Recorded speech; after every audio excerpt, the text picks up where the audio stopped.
उदयपुर के मल्लातले इलाके में इन दिनों 64 वर्ष की एक बुजुर्ग महिला ने विज्ञान को हैरत में डाल दिया है। जीवन में कभी कभार ऐसी घटनाएं सामने आती है जिन पर यकीन करना मुश्किल हो जाता है, लेकिन कई बार ऐसी घटनाएं हमारे सामने आ ही जाती है। ऐसे में उन पर यकीन करने के अलावा कोई चारा भी नहीं रहता। ऐसा ही मामला उदयपुर हाल निवासी मुंबई कृष्णा सोनी का है, जो 25 साल से चाय और पानी पीकर जीवन यापन कर रही है। उनके घर आने वाला कोई भी मेहमान भूखा नहीं लौटता। इसके साथ ही माह में एक व्यक्ति के खाने लायक राशन गरीबों को जरूरतमंदों को वितरित कर देती है। अपने जेठानी उमा देवी सोनी के यहाँ ठहरी हुई है। उनके आने की सूचना पर कई लोग उनसे मिलने भी पहुँच रहे हैं। कृष्णा सोनी ने बताया कि उन्हें अल्सर की बीमारी होने पर 1984 में उनका ऑपरेशन किया गया था। इस दौरान पति से अनबन होने के चलते कुछ टाँके भी टूट गए थे। इसके बाद खाना खाती थी, लेकिन उसमें भी अरुचि पैदा हो गई। इसके साथ ही सोचा कि भारत में कई लोग दो वक्त की रोटी भी नसीब नहीं होती, तो वे भी तो अपना जीवन यापन करते हैं। करीब 25 साल से अन्न नहीं खा रही हूँ। एक व्यक्ति के भोजन जितना प्रति माह गरीबों और जरूरतमंदों को दान देती हूँ। नियमित रूप से माताजी की सेवा पूजा के साथ ही अन्य सभी काम करती हूँ। पोते पोती दोहिते दोहितियों की जिद पर साल में एक आध बार आइसक्रीम, कुल्फी या जूस पीती हूँ। इसके अलावा प्रतिदिन सुबह शाम चाय और पानी ही पीती हूँ। शरीर में किसी प्रकार की बीमारी नहीं है। कभी कभार हल्के चक्कर आते हैं, वे आम आदमी को भी आते हैं। 1 साल पहले चिकित्सालय में वजन किया था, उस समय 36 किलो वजन था।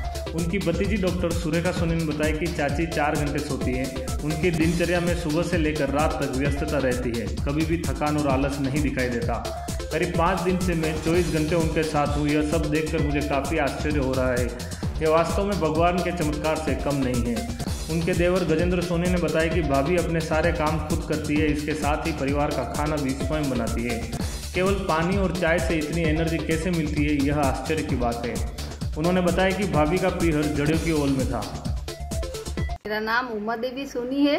मैं प्रॉपर उदयपुर राजस्थान की रहने वाली हूँ। और ये एक मेरी देरानी है, जो ये 25 साल से इसने अन्न त्याग रखा है। तो हमारा परिवार पूरा इस चमत्कार को मतलब बढ़ाना चाहता है कि ऐसी कौन सी तपस्या जो जैनियों लोगों में होती है, वो मतलब कि 5 दिन के उपवास में एकदम लूज हो जाती है औरतें, और उनके मतलब पानी मुंह में देते हैं, ऐसा करते हैं। पर मेरी ये देरानी मेरी बहन के बराबर है। इसको मैं मतलब जैनियों के तपस्वियों से ज़्यादा 100 गुना ज़्यादा मानती हूँ, जिसने 25 साल से अन्न का त्याग कर रखा है। और वो अभी मेरे घर पे 5 दिन से रह रही है। मैं ऑब्जर्व कर रही हूँ, अरे ये कैसे जी रही है, इसको भगवान ने शक्ति कैसे दी, ऐसी कौन सी देवी इनमें विद्यमान है, तो भगवान इनको बता। और मैं तो कह रही हूँ इस चीज़ का प्रचार होना चाहिए। ये मेरे घर पे 5 दिन से है, मैंने रोका है ज़बरदस्ती। ये अपने बेटे के पास जाने वाली थी, मैंने कहा नहीं, मैं अभी नहीं जाने दूंगी। मेरे घर पे जो पैर पड़े हैं, मेरा घर शुद्ध उत्तम हो गया। जो कि मतलब कि तपस्वी जीते जी तपस्या करने वाली है, और इतनी भगवान ने शक्ति दे रखी है कि मतलब इनको नथिंग कुछ, पूरे दिन आप 24 घंटे बात करो, बिल्कुल फुल एनर्जी से बात करेगी। क्या इसमें कोई बात की कमी नहीं है। मैं डॉक्टर सुरेखा हूँ। ये मेरे छोटे मम्मी हैं, कृष्णा आंटी हम बोलते हैं। और मैं आज से नहीं 10 साल पहले भी मैं आंटी से मिली थी।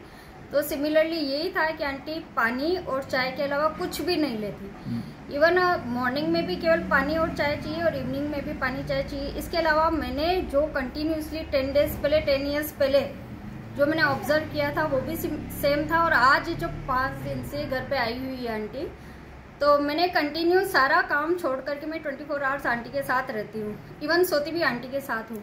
मैं इनसे काफ़ी ज़्यादा इन्फ्लुएंस हूँ कि आंटी में ऐसी गजब की एनर्जी कहाँ से, ये इतनी सकारात्मक ऊर्जा, इतनी अच्छी अच्छी बातें बताती है। मतलब ज्ञान की वो भंडार है कि मैं सोचती हूँ कि जो मैं चैनल पे देखती हूँ, काफ़ी अच्छे साधु महंत को भी मैं देखती हूँ। जब मैं उनको देखती हूँ तो मैं इंस्पायर होती हूँ कि मेरी आंटी में वो सारी चीज़ें हैं। तो क्यों नहीं मेरी आंटी के बारे में मैं इस दुनिया को बताऊँ कि हमारे उदयपुर में भी ऐसी मेरी छोटी मम्मी है जिसमें इतने सारे गुण हैं। वो करने के लिए मैंने जो कंटिन्यू ऑब्जर्व किया है, क्योंकि हम खुद भी रिसर्च करके बैठे हैं, तो ये रिसर्च मेरी आज 5 दिन की नहीं 25 सालों से हम कंटिन्यूसली, जो मेरे यहाँ पर आने वाले जो भी लोग हैं या फिर जो वहाँ पे जाते हैं, या स्पेशली मैं तो बोलती हूँ इनके ऊपर रिसर्च की जाए कि केवल पानी और चाय के बेस पे कोई इंसान कैसे जीवित रह सकता है। इवन 2 डेज कोई रहता है तो उसके लिए ये हो जाता है कि उपवास के बाद या तो उसको चक्कर आएगा या वीकनेस आएगी, जो भी रहेगा।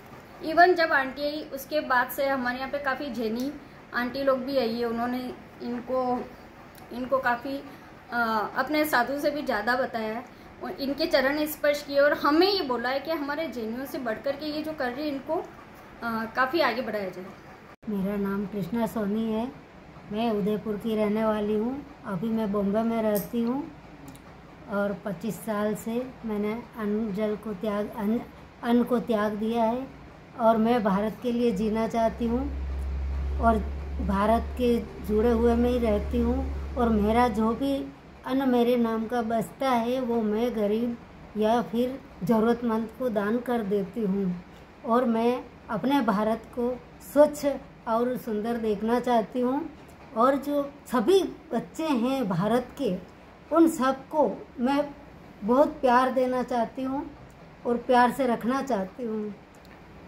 कितने समय से आपने भोजन ग्रहण नहीं किया, अन्न ग्रहण नहीं? मैंने 25 साल से अन्न ग्रहण नहीं किया है और जब से मैं यही करती हूँ, जो भी गरीब रहता है ज़रूरतमंद को मैं मेरे पाती का रहता है वो मैं भोजन उनको भेज देती हूँ, भेजने की कोशिश करती हूँ। कभी ऐसी कोई इच्छा नहीं हुई क्या, कभी कहीं जाते हैं? नहीं, मेरी कभी कोई इच्छा नहीं होती है। मैं जो भी मेरे यहाँ आता है मैं उनको खाना बना के खिलाती हूँ, अच्छा रखती हूँ, प्यार है मेरे कोई भी बच्चों से मैं बहुत प्यार करती हूँ, पूरे भारत के बच्चों से मैं प्यार करती हूँ। तो ऊर्जा कैसे आती है, कैसे जीवन यापन कर पाते, क्या कुछ वो लेते हैं? देवी की कृपा है, क्या है मुझे कुछ नहीं पता इसमें। मैंने ऐसा कभी कुछ नहीं सोचा। मैं टाइम से उठती हूँ, टाइम से सोती हूँ। बच्चों के लिए खाना वाना सब बना लेती है? बच्चों के लिए खाना बनाती हूँ। मेरा जो रहता है वो मैं गरीब बच्चों को दान कर देती हूँ, बच्चों का सबका बना देती हूँ, सबको खिलाती हूँ। तरल पदार्थ में क्या लेती हैं आप दिन भर में? तरल पदार्थ में चाय और पानी लेती हूँ। इसके अलावा 25 साल में कुछ नहीं लिया? कुछ नहीं लिया। किसी प्रकार की कोई जांच हो तैयार है आप? हाँ, मैं कोई भी जांच कराओ, किधर भी रखो, मैं तैयार हूँ। मुझे कोई एतराज़ नहीं है इससे।